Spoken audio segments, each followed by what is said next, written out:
27 ఫిబ్రవరి 2025 current affairs ఈ వీడియోలో చూద్దాం. వార్తల్లో కనిపించే థేమ్స్ నది ఏ దేశం గుండా ప్రవహిస్తుంది? England, China, Russia, Canada. Answer option A, England.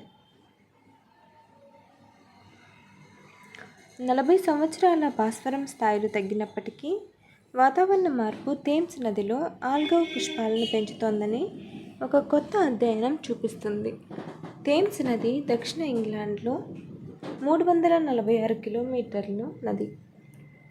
ఇంగ్లాండ్లో అతి పొడవైనది మరియు యూకేలో రెండవది. ఇది గ్లౌసెస్టర్షైర్లోని థేమ్స్ హెడ్ వద్ద ప్రారంభమైన థేమ్స్ నది ముఖద్వారం ద్వారా ఉత్తర సముద్రంలోకి ప్రవహిస్తుంది. నది బేసిన్ 16,130 చదరపు కిలోమీటర్ల విస్తీర్ణంలో లండన్, ఆక్స్ఫోర్డ్ మరియు విండ్సర్ వంటి నగరాల గుండా వెళ్తుంది. ఇది లండన్ తాగునీటిలో 3/2 వంతులను సరఫరా చేస్తుంది మరియు ఇది ఒక ముఖ్యమైన వాణిజ్య మార్గంగా ఉంది. థేమ్స్ నదికి గ్రేటర్ లండన్లో 16 వంతెనలు ఉన్నాయి.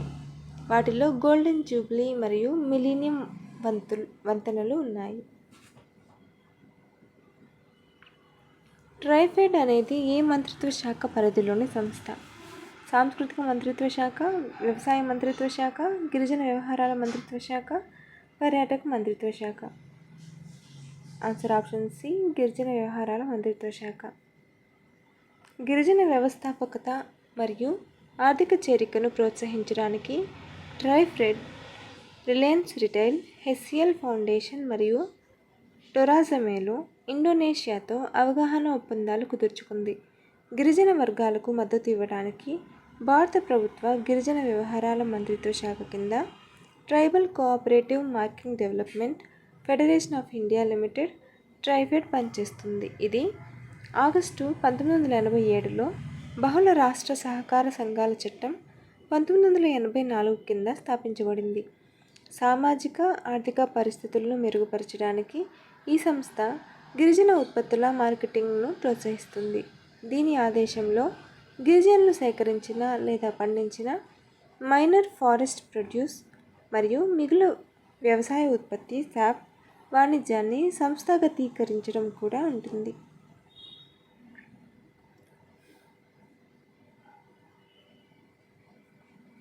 స్వాయత్ చొరవ యొక్క ప్రాథమిక లక్ష్యం ఏమిటి? ఈ-కామర్స్లో విదేశీ పెట్టుబడులను ప్రోత్సహించడం, ప్రభుత్వ సేకరణలో మహిళా వ్యవస్థాపకులు, స్టార్టప్లు మరియు యువత భాగస్వామ్యాన్ని ప్రోత్సహించడం, పెద్ద సంస్థలకు ఆర్థిక సహాయం అందించడం, ప్రపంచ ఈ-కామర్స్ వేదికను ఏర్పాటు చేయడం.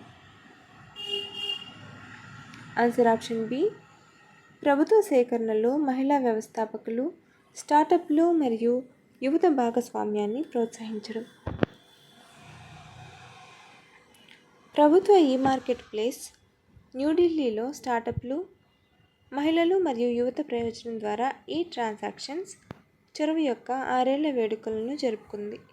ప్రభుత్వ సేకరణలో మహిళలు నేతృత్వంలోని సంస్థలు మరియు యువత భాగస్వామ్యాన్ని పెంచడానికి స్వాయత్ ఫిబ్రవరి 19, 2019న ప్రారంభించబడింది. ఇది జెమ్ యొక్క సామాజిక చేరిక సూత్రంపై ఆధారపడి ఉంటుంది మరియు వ్యాపార సౌలభ్యాన్ని మెరుగుపరచడం లక్ష్యంగా పెట్టుకుంది. ఈ చొరవ స్టార్టప్లు, మహిళా వ్యవస్థాపకులు, ఎంఎస్ఈలు, ఎస్హెచ్జీలు మరియు యువతను ప్రభుత్వ సేకరణకు అనుసంధానిస్తుంది. ఇది చివరి మైలు అమ్మకందారులకు శిక్షణ ఇవ్వడం, మహిళా వ్యవస్థాపకతను ప్రోత్సహించడం మరియు ప్రజా సేకరణలో చిన్న తరహా వ్యాపారాలకు మద్దతు ఇవ్వడంపై దృష్టి పెడుతుంది.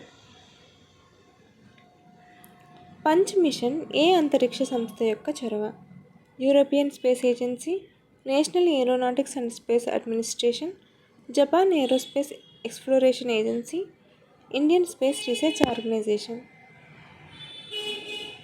Answer option B, National Aeronautics and Space Administration, NASA. సౌర వాతావరణాన్ని అధ్యయనం చేయడానికి మొట్టమొదటి సౌర మిషన్ అయిన పంచ్ మిషన్ కోసం నాసా సిద్ధమవుతోంది. PUNCH polarimetry to unify the corona and హీలియోస్పియర్ను స్పేస్ ఎక్స్ ప్రయోగించనుంది. ఇది 4 సూట్కేస్ పరిమాణ ఉపగ్రహాలను కలిగి ఉంటుంది. ఒక్కొక్కటి 64 కిలోల బరువు ఉంటుంది. వీటిని లో ఎర్త్ ఆర్బిట్ ఎల్ఈఓలో ఉంచారు. ఈ మిషన్ ధ్రువణ మరియు అన్పోలరైజ్డ్ చిత్రాలను సంగ్రహించడానికి 3 వైడ్ ఫీల్డ్ ఇమేజర్లు మరియు ఒక నారో ఫీల్డ్ ఇమేజర్ను ఉపయోగిస్తుంది. ఇది కాంతి ధ్రువణాన్ని ఉపయోగించి కరోనా మరియు సౌర గాలి యొక్క 3D కొలతను అందిస్తుంది. ఈ డేటా అంతరిక్ష వాతావరణ అంచనాలను మెరుగుపరచడంలో మరియు అంతరిక్ష మిషన్లను రక్షించడంలో సహాయపడుతుంది. ఈ మిషన్ 2 సంవత్సరాల పాటు ఉంటుందని భావిస్తున్నారు. 2025లో జరిగే సారాస్ ఆజీవికా మేళాకు ఆతిథ్యం ఇచ్చే నగరం ఏది? Noida, Gurugram, Jaipur, Pune. Answer option A Noida. కేంద్ర గ్రామీణాభివృద్ధి మంత్రి శివరాజ్ సింగ్ చౌహాన్ నోయిడా హాత్లో సారాస్ ఆజీవికా మేళా 2025ను ప్రారంభించారు. ఈ ప్రదర్శన ఫిబ్రవరి 21 నుండి మార్చి 10 వరకు జరుగుతుంది. గ్రామీణ కళలు, చేతి పనులు మరియు స్వయం సహాయక బృంద ఉత్పత్తులను ప్రదర్శిస్తుంది. దీనిని గ్రామీణాభివృద్ధి మంత్రిత్వ శాఖ మరియు జాతీయ గ్రామీణాభివృద్ధి మరియు పంచాయతీరాజ్ సంస్థ నిర్వహిస్తాయి. ఇది స్వయం సహాయక బృంద మహిళలను లఖ్పతీలుగా ప్రోత్సహిస్తుంది. 30 రాష్ట్రాలు నుండి 450 కంటే ఎక్కువ స్వయం సహాయక బృంద సభ్యులు పాల్గొంటున్నారు. 200 స్టాళ్లు చేనేత, హస్తకళలు మరియు సహజ ఆహార ఉత్పత్తులను ప్రదర్శిస్తున్నాయి. ప్రపంచ ప్రోటీన్ దినోత్సవం ఫిబ్రవరి 27. పోషకాహారంలో ప్రోటీన్ యొక్క ప్రాముఖ్యత గురించి అవగాహనను ప్రోత్సహిస్తుంది, లోపాలను నివారిస్తుంది మరియు ప్రపంచ ఆరోగ్య భద్రతను నిర్ధారిస్తుంది. యుఎస్ సోయాబీన్ ఎగుమతి మండలి USSEC ప్రారంభించిన ఇది విస్తృత భాగస్వామ్యంతో ప్రపంచవ్యాప్త ప్రచారంగా ఎదిగింది. భారతదేశం కూడా అదే తేదీన జాతీయ ప్రోటీన్ దినోత్సవాన్ని పాటిస్తుంది. రక్షణ వార్తలు. బెట్ ద్వారకాలో జరిగిన సైనిక వ్యాయామం జల్ థల్ రక్ష 2025. భారత సైన్యం, భారత కోస్ట్ గార్డ్ మరియు మెరైన్ పోలీసుల సహకారంతో గుజరాత్లోని బెట్ ద్వారకాలో జల్ థల్ రక్ష 2025 అనే పెద్ద ఎత్తున సైనిక విన్యాసాలను నిర్వహించింది. ఈ కసరత్తులో ద్వీప భద్రత, అక్రమ ఆక్రమణలను ఎదుర్కోవడం మరియు భద్రతా దళాల మధ్య సమన్వయాన్ని పెంచడంపై దృష్టి సారించింది. అహ్మదాబాద్ మరియు జామ్నగర్కు చెందిన ఆర్మీ యూనిట్లు, జిల్లా పరిపాలన, అటవీ శాఖ, maritime board, Gujarat energy department మరియు NSG కీలక భాగస్వాములుగా ఉన్నాయి. ఈ కసరత్తులో హోవర్ క్రాఫ్ట్ ల్యాండింగ్లు, కీలకమైన మౌలిక సదుపాయాలను భద్రపరచడం మరియు భద్రతా ముప్పులకు అనుకరణ ప్రతిస్పందనలు, సంభావ్య ప్రమాదాలకు వ్యతిరేకంగా సంసిద్ధతను నిర్ధారించడం వంటివి ఉన్నాయి. భారతదేశం నావికాదళ యాంటీషిప్ క్షిపణిని విజయవంతంగా పరీక్షించింది.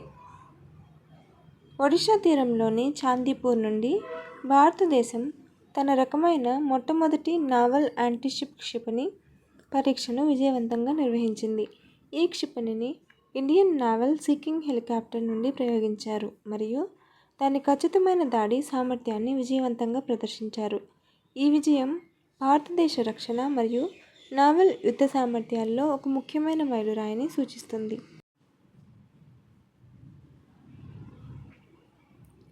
భారతదేశంలో అత్యధిక రాబందుల జనాభా కలిగిన రాష్ట్రంగా మధ్యప్రదేశ్ అవతరించింది. ఇది వన్యప్రాణుల సంరక్షణలో ఒక పెద్ద విజయాన్ని సూచిస్తుంది. 2025 రాబందుల జనాభా లెక్కల మొదటి దశ ప్రకారం రాష్ట్రంలో రాబందుల జనాభా 12,981కి చేరుకుంది.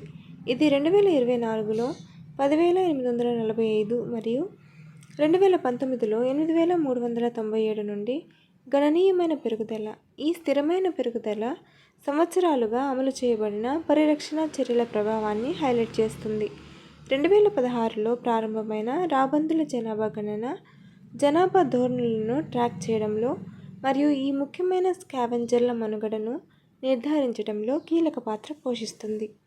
Follow for more videos.